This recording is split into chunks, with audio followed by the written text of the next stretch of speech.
Hello everyone, welcome to money fold.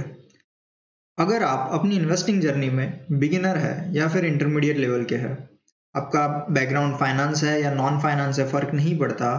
But आपको ये book the little book that bits the market definitely पढ़नी चाहिए।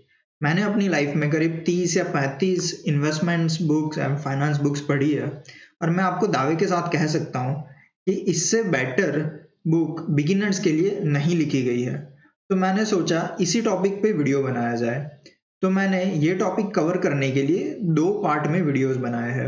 ये पहला पार्ट है जो आप अभी देख रहे हैं। इसमें हम जानेंगे कि ये बुक में ऐसा क्या है जो इतनी फेमस है, और इसमें जो मैजिक फार्मूला दिखाया गया है वो क्या है मैजिक फार्मूला, और हम इसे कैसे यूज करते हैं, कैसे कैलकुलेट करते हैं। और नेक्स्ट पार्ट मतलब नेक्स्ट वीडियो में मैं आपको बताऊंगा कि यही मैजिक फार्मूला का यूज करके आप अपना पोर्टफोलियो इंडियन स्टॉक मार्केट में कैसे जस्ट 5 मिनट में बना सकते हैं, और उस हिसाब से आप इन्वेस्ट कर सकते हैं। तो चलिए शुरू करते हैं।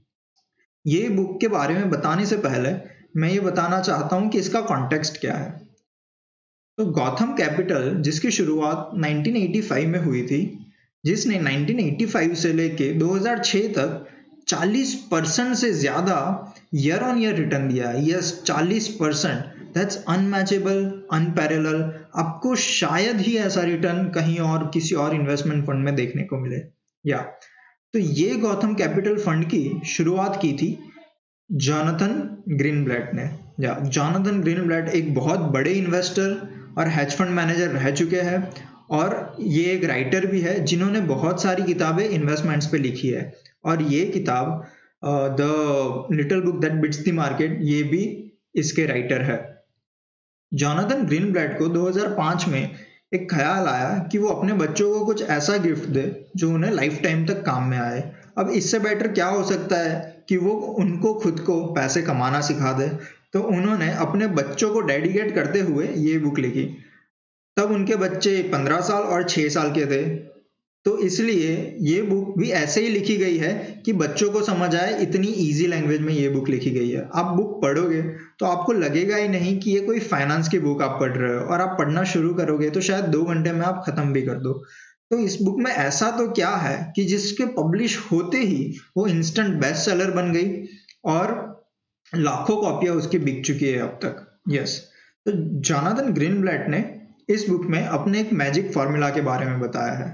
अब मैजिक फार्मूला वर्ड जितना अट्रैक्टिव है उतना ही सिंपल ये फार्मूला है। अगर मैं आपको बताऊंगा कि ये फार्मूला उन्होंने क्या बताया तो ये कहोगे कि ये तो सबको पता होता है। क्या सच में इसी बात की वजह से ये बुक इतनी फेमस हो गई?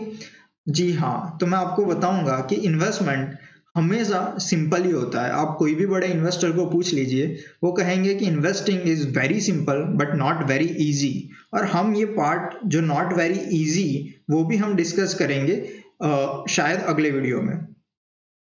तो ये मैजिक फार्मूला है क्या? जॉनथन ग्रीनब्लैट ने बताया कि किसी भी बिजनेस में इन्वेस्ट करने से पहले आपको 2 चीज बहुत जरूरी है जो जानना चाहिए और समझना चाहिए। वो 2 चीज क्या है? एक कि बिजनेस कितना अच्छा है, दूसरा बिजनेस कितना सस्ता है। Yes, and that's it. इतने में ही बुक खत्म हो जाती है। यही 2 चीज जो कि कॉमन सेंस है, जो फाइनेंस या इन्वेस्टिंग या इकोनॉमिक्स कुछ भी नहीं है। ये एक कॉमन सेंस है। हमें अच्छे बिजनेस में इन्वेस्ट करना है और हमें सस्ते बिजनेस में इन्वेस्ट करना है। That's very simple. अब हम देखते हैं कि इनके टर्म्स इन्होंने क्या यूज किए हैं, वो अच्छा बिजनेस किसे कहते हैं और सस्ता बिजनेस किसे कहते हैं। तो सबसे पहले हम देखते हैं कि बिजनेस कितना अच्छा है वो कैसे पता चलेगा। तो उन्होंने उसके लिए जो कैलकुलेशन लिया है वो है रिटर्न ऑन कैपिटल। अब रिटर्न ऑन कैपिटल क्या है? अगर आपको फिनांस के जार्गन्स वगैरह नहीं पता तो बिल्कुल उसमें घबराने की जरूरत नहीं है। मैं आपको बहुत ही सिंपल लैंग्वेज में बताता हूँ। मान लो कि आपको एक रेस्टोरेंट ओपन करना है, जो ओपन करने की कॉस्ट आपको 3 लाख रुपए पड़ती है। तो आपने एक रेस्टोरेंट ओपन कर लिया 3 लाख में, और पहले ही साल आपने मुनाफा किया 1 लाख का। तो आपने इन्वेस्ट कितना किया था? 3 लाख। आपको मुनाफा कितना हुआ? 1 लाख। तो कितने परसेंटेज मुनाफा? 33%। यस, तो वही आपका रिटर्न ऑन कैपिटल है। यस, आपका कैपिटल 3 लाख, रिटर्न 1 लाख, तो आपका मुनाफा हो गया 33%। तो अगर आप देखोगे कि जिस बिजनेस में जितना ज्यादा रिटर्न ऑन कैपिटल है उतना ही वो अच्छा बिजनेस है। वो तो कॉमन सेंस की बात है, बहुत ही सिंपल बात हो गई। तो यस, 50% बुक यहाँ खत्म हो जाती है। कि आपको रिटर्न ऑन कैपिटल समझ आ गया, आपको बिजनेस कौन सा बिजनेस अच्छा है वो समझ आ गया जिसका रिटर्न ऑन कैपिटल ज्यादा है। यस। सेकंड पॉइंट है इसका बिजनेस कितना सस्ता है। इसमें बिट्स की डेफिनेशन दी गई है, EBIT, earning before interest expense and tax divide by enterprise value. आपको इन सब में पढ़ने की बिल्कुल जरूरत नहीं है। एक सिंपल एग्जांपल से समझते हैं कि आप कोई ऑफिस बिल्डिंग खरीदते हैं जिसकी कीमत 10 लाख रुपए है और वो आपको रेंट देगी हर साल 1 लाख रुपए, ठीक है। अब दूसरी कोई ऑफिस बिल्डिंग आप खरीदते हैं जो भी आपको रेंट देगी 1 लाख रुपए, बट जिसकी खरीदने की कीमत 12 लाख है, तो कौन सा सस्ता हुआ? ऑब्वियसली पहला वाला, जो आपको 10 लाख इन्वेस्ट करने पर 1 लाख का रिटर्न देती है और यहाँ पर 12 लाख इन्वेस्ट करने पर 1 लाख का रिटर्न देती है, तो ऑब्वियसली सस्ता बिजनेस पहला ही हुआ। ये भी काफी कॉमन सेंस वाली बात है। अब ये फर्क नहीं पड़ता कि आपने वो 10 लाख रुपए का बिजनेस अपने 10 लाख अपने खुद के लगाए हैं, या 5 लाख खुद के और 5 लाख बैंक लोन से लगाए हैं, या 2 लाख खुद के और 8 लाख बैंक लोन से लगाए, वो सब में नहीं पड़ना है। हमें यही देखना है कि कितने रुपए लगाने से कितना हमें वो रिटर्न मिलता है, तो कितना सस्ता है वो बिजनेस, बेसिकली वही देखना है। यस, तो दैट्स इट। यही बैकग्राउंड था मैजिक फॉर्मूला का। तो कहता है कि आपको रिटर्न ऑन कैपिटल देखना है और बेस्ट कंपनीज जो है उसमें वो देखनी है रिटर्न ऑन कैपिटल के बेस पे जितना अच्छा रिटर्न वो दे। और दूसरा हमें देखना है कि अर्निंग्स यील्ड, जितना ज्यादा अर्निंग्स यील्ड होगा, मतलब जितने कम इन्वेस्टमेंट पे जितना ज्यादा हमें रिटर्न दे सकती है, वो कंपनीज हमें इसमें देखनी है। तो दो चीज हो गई, कितना अच्छा बिजनेस है वो पता चल गया रिटर्न ऑन कैपिटल से, कितना सस्ता बिजनेस है वो हमें पता चल गया अर्निंग्स यील्ड से।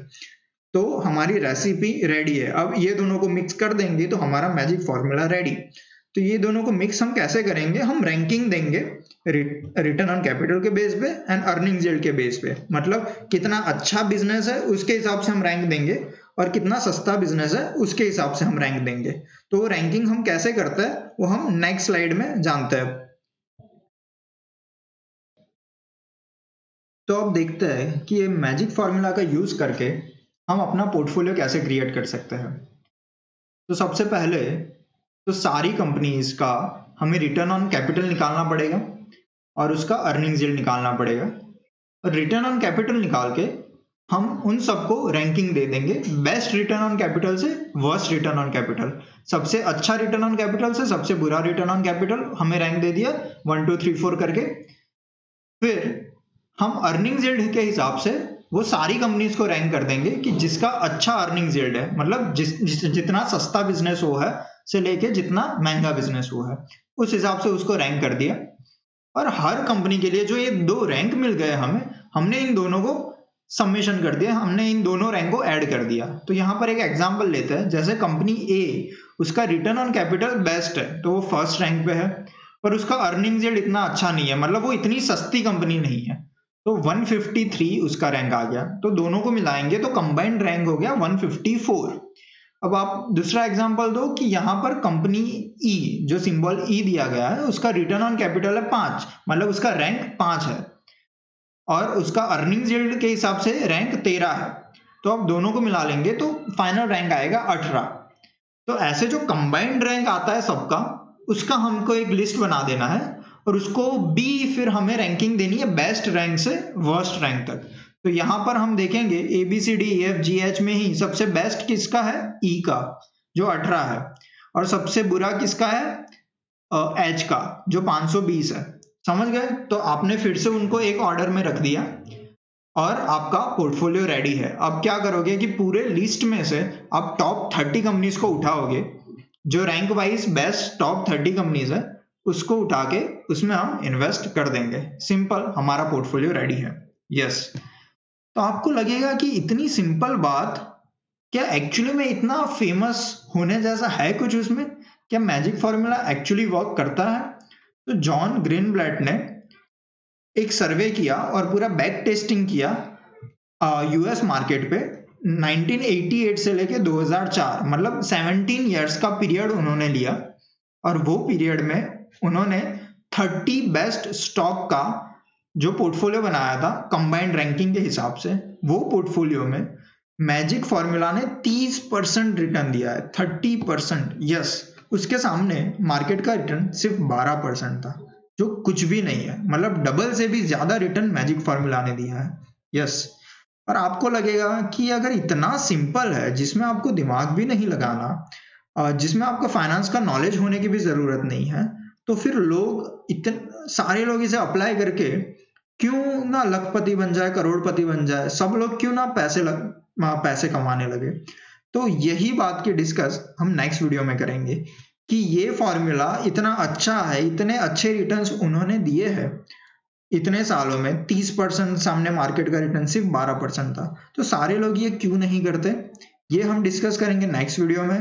और दूसरी चीज जो वेरी इंपॉर्टेंट है, जिसके लिए आप सब शायद वेट कर रहे हो, कि हम इंडियन कॉन्टेक्स्ट में ये मैजिक फॉर्मूला को कैसे यूज कर पाएंगे और कैसे अपना पोर्टफोलियो सिर्फ 3 से 4 मिनट में अपना पोर्टफोलियो बनाएंगे। और उसके लिए आपको कोई रिटर्न ऑन कैपिटल की जरूरत नहीं, कैलकुलेट करने की जरूरत नहीं है, कुछ भी अर्निंग्स यील्ड कैलकुलेट करने की जरूरत नहीं है। सब कुछ ही screener.in पे अवेलेबल है। तो वो मैं आपको बताऊंगा कि वो वेबसाइट का यूज करके आप मैजिक फॉर्मूला से कैसे अपना एक पोर्टफोलियो क्रिएट कर सकते हैं। तो ये वीडियो में इतना ही अब तक। आई होप कि ये यूजफुल रहा हो आपके लिए। आई होप कि ये थोड़ा इंटरेस्टिंग हो और आपको बुक पढ़ने का भी मन करे। तो बहुत ही इजीली अवेलेबल होगी कोई भी ऑनलाइन अमेजोन फ्लिपकार्ट स्टोर पे, तो आप जाइए और पढ़िए। और हम बहुत ही जल्दी सेकंड वीडियो में मिलेंगे। Thank you so much for watching this video.